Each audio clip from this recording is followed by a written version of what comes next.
Assalamualaikum warahmatullahi wabarakatuh. Bismillahi walhamdulillah wassalatu wassalamu ala rasulillah wa ala alihi wa sahbihi wa man nasarahu wa wala. Alhamdulillah bertemu kembali bersama saya Ustaz Taqiyuddin, dan insya-Allah pada kali ini kita akan meneruskan lagi pembelajaran kita. Dan para pelajar yang dikasihi sekalian, insya-Allah pada pertemuan kita untuk kali ini kita akan meneruskan pembelajaran untuk tajuk institusi-institusi Islam. Itulah subtopik yang kedua, institusi masyarakat dan juga institusi negara. Jadi mari bersama-sama Ustaz untuk kita melihat satu persatu pelajaran kita pada kali ini.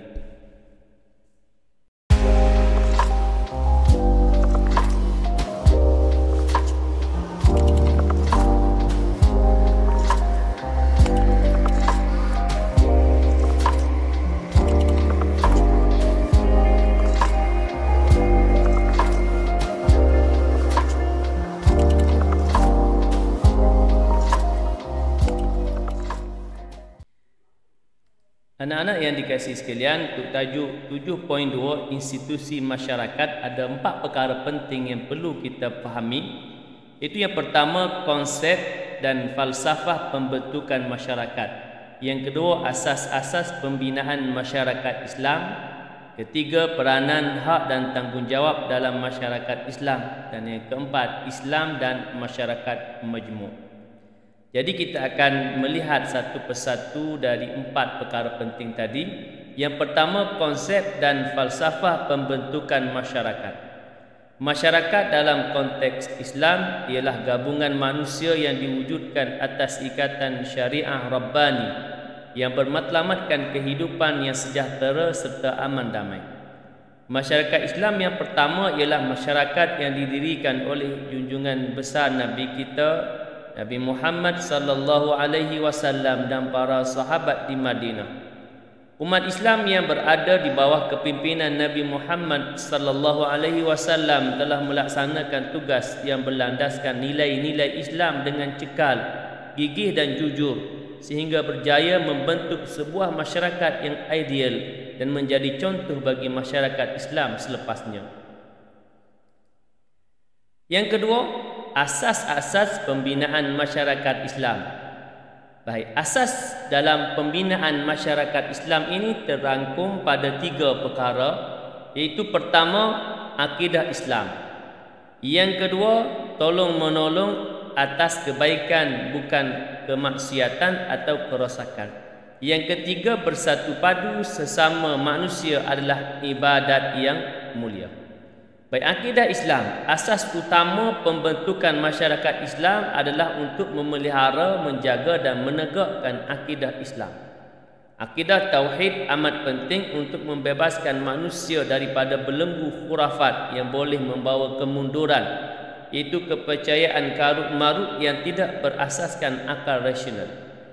Yang kedua, tolong menolong atas kebaikan bukan kerosakan. Masyarakat Islam mesti bekerjasama untuk kebaikan dan tidak bekerjasama untuk melakukan dosa dan perbuatan keji. Sebagaimana firman Allah dalam suratul Maidah ayat yang kedua, A'udzu billahi minasyaitonir rajim wa ta'awanu 'alal birri wat taqwa wa la ta'awanu 'alal itsmi wal 'udwan. Bertolong-tolonglah kamu dalam perkara kebaikan dan juga perkara ketakwaan, dan jangan kamu tolong menolong dalam perkara ismi, dosa, wal udwan dan juga permusuhan. Yang ketiga, bersatu padu sesama manusia adalah ibadat yang mulia. Masyarakat Islam menekankan aspek bersatu padu sebagai satu bentuk ibadah yang dituntut dalam Islam. Jadi itu 3 asas pembinaan masyarakat Islam. Baik, kita berpindah kepada poin yang ketiga, isi yang ketiga, iaitu peranan, hak dan tanggungjawab dalam masyarakat Islam. Baik, untuk peranan, hak dan tanggungjawab dalam masyarakat Islam ni ada 11 perkara. Jadi kita akan tengok satu persatu. Yang pertama, hak individu. Setiap individu berperanan dan bertanggungjawab menjaga diri sendiri dari segi jasmani dan rohani. Kesihatan rohani dan jasmani amat penting dalam pembinaan individu yang sihat dan sejahtera. Perkara-perkara yang merosakkan diri seperti minum arak dan makan benda yang haram mesti dielakkan. Yang kedua, hak keluarga. Setiap ahli keluarga perlu bertanggungjawab terhadap keluarganya dengan menyediakan keperluan asas seperti makanan, minuman dan tempat tinggal yang selesa. Malah hak keluarga juga termasuk peranan ibu bapa memberi pendidikan Islam yang sempurna kepada anak-anak agar ahli keluarganya tunduk kepada Allah. Yang ketiga, hak untuk hidup. Nyawa adalah sesuatu yang mulia dalam Islam dan setiap individu dalam masyarakat harus menghormati dan menghargai nyawa manusia. Malah syariat Islam memberi keutamaan dalam memelihara nyawa manusia yang telah kita pelajari dalam tajuk yang keenam, iaitulah maqasid. Maqasid syar'iyyah, tujuan hukum, iaitulah antaranya memelihara nyawa. Maka sebab itu dalam pandemik hari ini, pandemik COVID-19, maka SOP dalam pandemik ini adalah paling utamanya adalah untuk menjaga atau memelihara nyawa ini. Yang keempat, menjaga maruah dan peribadi. Islam melarang setiap ahli masyarakat terlibat dalam perbuatan menjatuhkan maruah peribadi seseorang insan.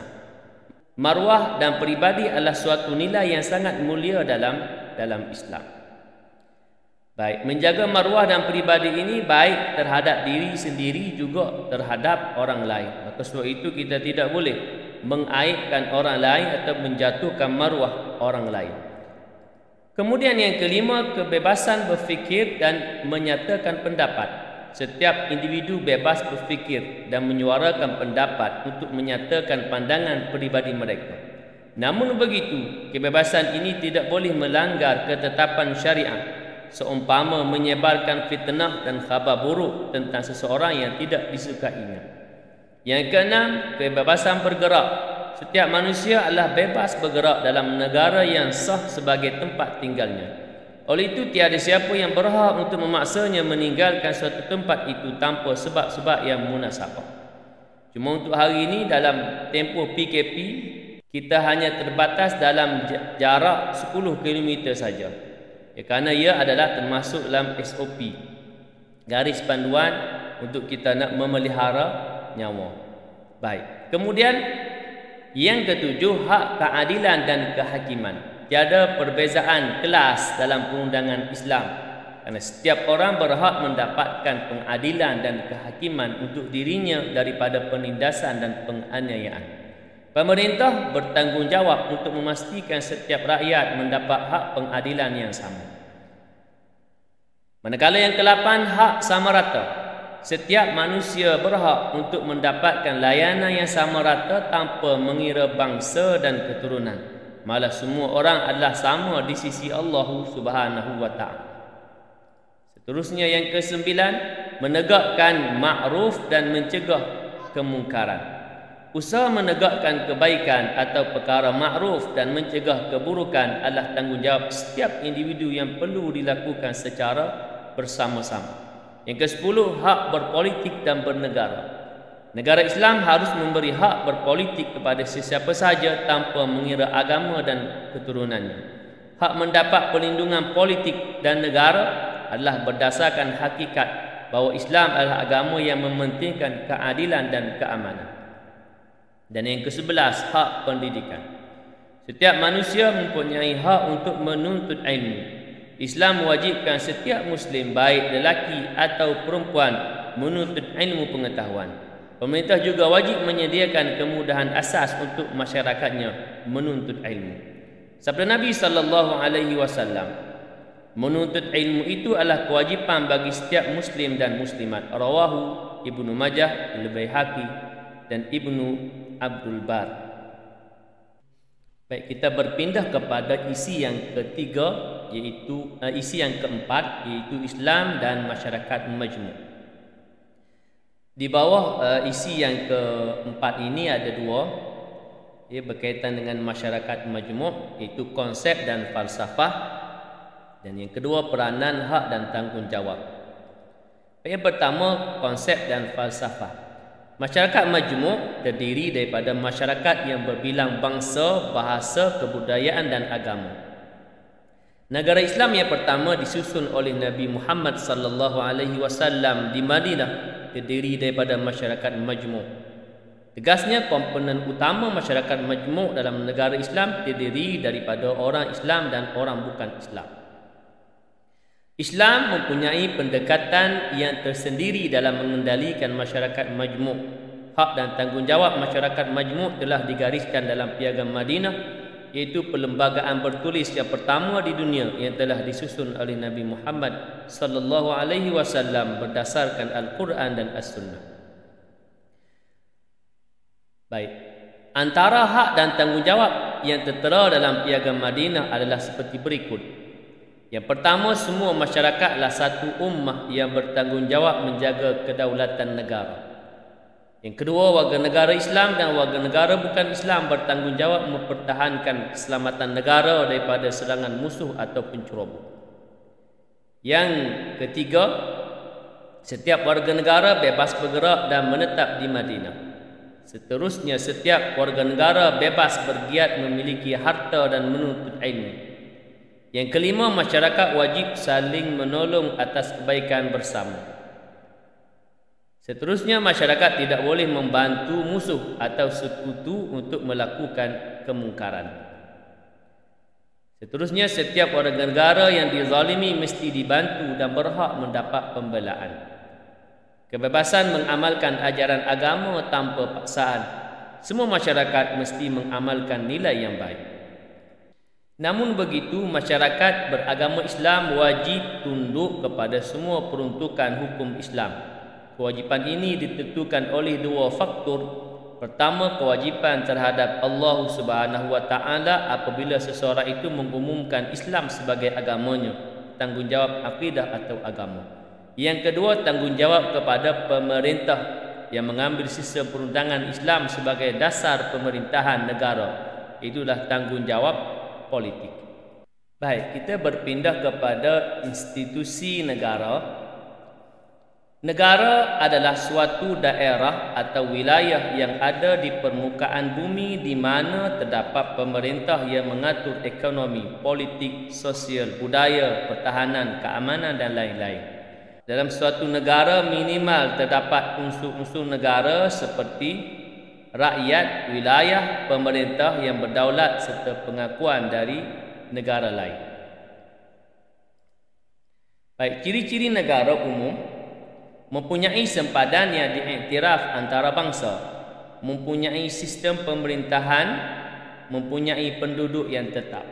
Ciri-ciri negara berdaulat: negara telah merdeka dan bebas dari jajahan. Negara berkuasa sendiri, memilih pemimpin dalam kalangan rakyat. Negara mempunyai pemimpin berwibawa. Negara beridentiti seperti mempunyai bendera. Baik, maka timbul persoalan, apa itu negara? Negara adalah satu kawasan yang mempunyai penduduk yang tetap dan berdaulat, sempadan yang diiktiraf dan diperintah oleh sebuah kerajaan. Cara pembentukan sebuah negara. Cara pembentukan sebuah negara di dunia ini mempunyai sejarahnya yang tersendiri. Walau apapun sejarah pembentukannya, terdapat beberapa ciri yang harus dipatuhi untuk diiktiraf sebagai sebuah negara. Ciri ini adalah ditetapkan oleh undang-undang antarabangsa. Iaitulah pertama, sempadan yang tetap dan diiktiraf oleh masyarakat antarabangsa. Yang kedua, penduduk yang tetap. Yang ketiga, kerajaan yang teratur dan memberi perkhidmatan awam. Seterusnya, kedaulatan, iaitu negara diperintah sendiri, di mana bebas dari naungan penjajah. Yang kelima, hubungan diplomatik dengan negara-negara lain serta pengiktirafan. Yang keenam, lambang negara seperti perlembagaan, agama rasmi, simbol atau jata negara dan bendera. Yang ketujuh, kegiatan ekonomi yang terancang, terlibat dalam ekonomi domestik dan antarabangsa. Yang ke-8, kemudahan sosial seperti pendidikan, kesihatan dan lain-lain. Baik, demikian para pelajar yang dikasihi sekalian, dua subtopik untuk pembelajaran kita pada kali ini, iaitu 7.2 institusi masyarakat dan 7.3 institusi negara, Jadi Ustaz berharap agar semua para pelajar memahami untuk kedua-dua institusi ini. Selepas sebelum ini kita telah pun membicarakan institusi yang pertama, iaitulah institusi keluarga. Maka lengkaplah ketiga-tiga subtopik untuk institusi-institusi Islam, iaitulah pertama institusi keluarga, yang kedua institusi masyarakat, dan yang ketiga institusi negara. Jadi Ustaz berharap agar semua pelajar memahami untuk isi pelajaran khususnya pada kali ini. Dan sekadar itu untuk pertemuan kita pada kali ini. Mudah-mudahan beroleh kefahaman dan mendapat ganjaran di sisi Allah Subhanahu wa taala. Wabillahi taufiq wal hidayah. Wassalamualaikum warahmatullahi wabarakatuh.